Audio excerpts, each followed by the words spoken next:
ओम नमो भगवते वासुदेवाय नमः। जय श्री नारायण।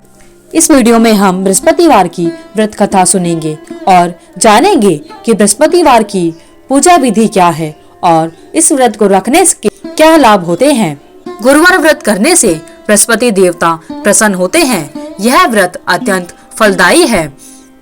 अग्नि पुराण के अनुसार अनुराधा नक्षत्र युक्त गुरुवार से आरंभ करके व्रत करने से बृहस्पति ग्रह की हर पीड़ा से मुक्ति मिलती है। तो आइए आप सुनते हैं बृहस्पतिवार की व्रत कथा। प्राचीन समय की बात है। एक नगर में एक बड़ा व्यापारी रहा करता था। वह जहाजों में माल लदवाकर दूसरे देशों में भेजा करता था। वह जिस प्रकार अधिक धन कमाता था उसी प्रकार जी खोलकर दान भी किया करता था। परंतु उसकी पत्नी अत्यंत कंजूस थी। वह किसी को एक दमड़ी भी नहीं देती थी। एक बार सेठ जब दूसरे देश व्यापार करने गया तो पीछे से बृहस्पति देव ने साधु वेश में उसकी पत्नी से भिक्षा मांगी। व्यापारी की पत्नी बृहस्पति देव से बोली, हे साधु महाराज, मैं इस दान और पुण्य से तंग आ गई हूँ। आप कोई ऐसा उपाय बताएं जिससे मेरा सारा धन नष्ट हो जाए और मैं आराम से रह सकूं। मैं यह धन लुटता हुआ नहीं देख सकती। बृहस्पति देव ने कहा, हे देवी, तुम तो बड़े विचित्र हो। संतान और धन से कोई दुखी होता है। अगर धन अधिक है तो इसे शुभ कार्यों में लगाओ। कुंवारी कन्याओं का विवाह कराओ। विद्यालय और बाग बगीचों का निर्माण कराओ।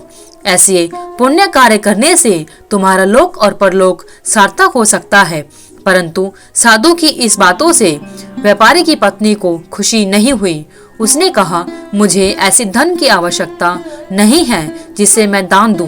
तब बृहस्पति देव बोले, यदि तुम्हारी ऐसी इच्छा है तो तुम एक उपाय करना। 7 बृहस्पतिवार घर को गोबर से लीपना, अपने केशों को पीली मिट्टी से धोना, केशों को धोते समय स्नान करना, व्यापारी से हजामत बनाने को कहना, भोजन में मांस मदिरा खाना, कपड़े अपने घर पर धोना। ऐसा करने से तुम्हारा सारा धन नष्ट हो जाएगा। इतना कहकर बृहस्पति देव अंतर्ध्यान हो गए। व्यापारी की पत्नी ने बृहस्पति देव के कहे अनुसार 7 बृहस्पतिवार वैसा ही करने का निश्चय किया। केवल 3 ही बृहस्पतिवार बीते थे कि उसकी सारी संपत्ति नष्ट हो गई और वह परलोक सिधार गई। जब व्यापारी वापस आया तो उसने देखा कि उसका सब कुछ नष्ट हो चुका है। उस व्यापारी ने अपनी पुत्री को सांत्वना दी और दूसरे नगर में जाकर बस गया। वहां वह जंगल से लकड़ी काट कर लाता और शहर में बेचता। इस तरह वह अपना जीवन व्यतीत करने लगा।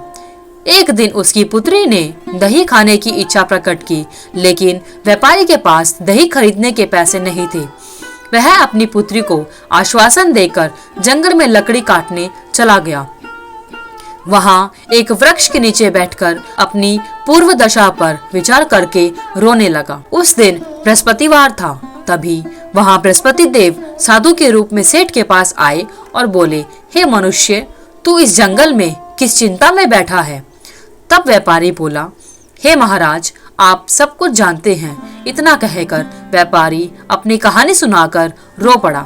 बृहस्पति देव बोले, देखो बेटा, तुम्हारी पत्नी ने बृहस्पति देव का अपमान किया था, इसी कारण तुम्हारा यह हाल हुआ है। लेकिन अब तुम किसी प्रकार की चिंता मत करो। तुम गुरुवार के दिन बृहस्पति देव का पाठ करो। 2 पैसे के चने और गुड़ को लेकर जल के लोटे में शक्कर डालकर वह अमृत और प्रसाद अपने परिवार के सदस्यों और कथा सुनने वालों में बांट दो। स्वयं भी प्रसाद और चरणामृत लो। भगवान तुम्हारा अवश्य कल्याण करेंगे। साधु की बात सुनकर व्यापारी बोला, महाराज, मुझे तो इतना भी नहीं बचता कि मैं अपनी पुत्री को दही लाकर दे सकूं। इस पर साधु जी बोले, तुम लकड़ियां शहर में बेचने जाना।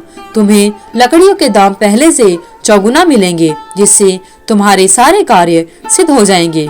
उसने लकड़ियां काटी और शहर में बेचने के लिए चल पड़ा। उसकी लकड़ियां अच्छे दाम में बिक गई, जिससे उसने अपनी पुत्री के लिए दही लिया और गुरुवार की कथा के लिए चना गुड़ लेकर कथा की और प्रसाद बांटकर स्वयं भी खाया।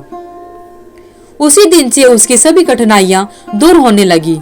परंतु अगले बृहस्पतिवार को वह कथा करना भूल गया। अगले दिन वहां के राजा ने एक बड़े यज्ञ का आयोजन कर पूरे नगर के लोगों को भोज के लिए आमंत्रित किया। राजा की आज्ञा के अनुसार पूरा नगर राजा के महल में भोज करने गया, लेकिन व्यापारी व उसकी पुत्री थोड़ी देर से पहुंचे। अतः उन दोनों को राजा ने महल में ले जाकर भोजन कराया। जब वे दोनों लौटकर आए तब रानी ने देखा कि उसकी खूंटी पर टंगा हुआ हार गायब है।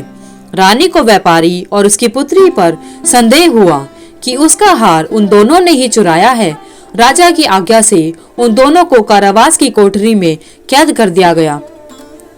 कैद में पड़कर दोनों अत्यंत दुखी हुए। वहां उन्होंने बृहस्पति देवता का स्मरण किया। बृहस्पति देव ने प्रकट होकर व्यापारी को उसकी भूल का आभास कराया और उन्हें सलाह दी कि गुरुवार के दिन कैद खाने के दरवाजे पर तुम्हें 2 पैसे मिलेंगे। उनसे तुम चने और मुनक्का मंगवाकर विधि पूर्वक बृहस्पति देवता का पूजन करना, तुम्हारे सब दुख दूर हो जाएंगे। बृहस्पतिवार को कैद खाने के द्वार पर उन्हें 2 पैसे मिले। बाहर सड़क पर एक स्त्री जा रही थी। व्यापारी ने उस स्त्री को बुलाकर गुड़ और चना लाने को कहा। इस पर वह स्त्री बोली, मैं अपनी बहू के लिए गहने लेने जा रही हूँ, मेरे पास समय नहीं है। इतना कहकर वह चली गई। थोड़ी देर बाद वहाँ से एक और स्त्री निकली। व्यापारी ने उसे बुलाकर कहा कि हे बहन, मुझे बृहस्पतिवार की कथा करनी है, तुम मुझे 2 पैसे का गुड़ चना ला दो। बृहस्पति देव का नाम सुनकर वह औरत बोली, भाई मैं तुम्हें अभी गुड़ चना ला कर देती हूँ। मेरा इकलौता पुत्र मर गया है, मैं उसके लिए कफन लेने जा रही थी, लेकिन मैं पहले तुम्हारा काम करूँगी, उसके बाद अपने पुत्र के लिए कफन लाऊंगी। वह स्त्री बाजार से व्यापारी के लिए गुड़ और चना ले आई और स्वयं भी बृहस्पति देव की कथा सुनी। कथा के समाप्त होने पर वह स्त्री कफन लेकर अपने घर गई। घर पर लोग उसके पुत्र की लाश को राम नाम सत्य है कहते हुए शमशान ले जाने की तैयारी कर रहे थे। स्त्री बोली, मुझे अपने बेटे का मुख देख लेने दो। अपने पुत्र का मुख देखकर उस स्त्री ने उसके मुंह में प्रसाद और चरणामृत डाला। प्रसाद और चरणामृत के प्रभाव से वह जीवित हो गया। पहली स्त्री जिसने बृहस्पति देव का निरादर किया था, वह जब अपने पुत्र के विवाह के लिए पुत्र वधू के लिए गहने लेकर लौटी और जैसे ही उसका पुत्र घोड़ी पर बैठकर निकला, वैसे ही घोड़ी ने ऐसी उछाल मारी कि वह घोड़ी से गिरकर मर गया। यह देखकर स्त्री रो रो कर बृहस्पति देव से क्षमा मांगने लगी। उस स्त्री की याचना से बृहस्पति देव साधु वेश में वहां पहुंचकर कहने लगे, हे देवी, तुम्हें अधिक विलाप करने की आवश्यकता नहीं है। यह बृहस्पति देव का अनादर करने के कारण हुआ है। तुम वापस जाकर मेरे भक्त से क्षमा मांगकर कथा सुनो, तब ही तुम्हारी मनोकामना पूरी होगी। जेल में जाकर उस स्त्री ने व्यापारी से माफी मांगी और कथा सुनी।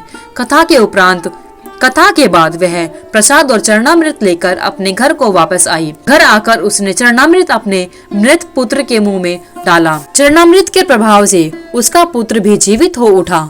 उसी रात बृहस्पति देव राजा के सपने में आए और बोले, हे राजन, तूने जिस व्यापारी और उसके पुत्री को जेल में कैद कर रखा है वह बिल्कुल निर्दोष है। तुम्हारी रानी का हार वहीं खूंटी पर टंगा है। दिन निकला तो राजा रानी ने हार खूंटी पर लटका हुआ देखा।